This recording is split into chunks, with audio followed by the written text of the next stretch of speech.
गोदावरी नदीपात्रात हिंगणगाव परिसरामध्ये अवैध वाळू उपसावर पोलिसांनी छापा टाकला.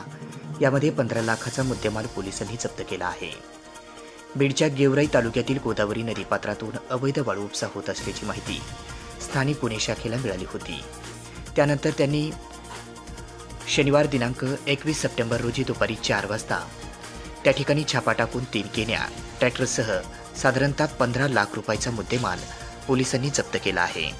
अशी माहिती आज रविवार दिनांक 22 सप्टेंबर रोजी सकाळी 10 वाजता माध्यमांना माहिती पोलिसांनी दिली आहे.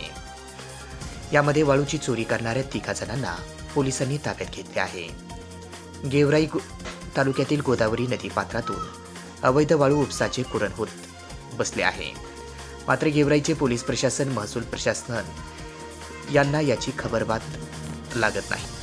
मात्र बीडचे स्थानिक गुन्हे शाखेने हिंगणगाव परिसरात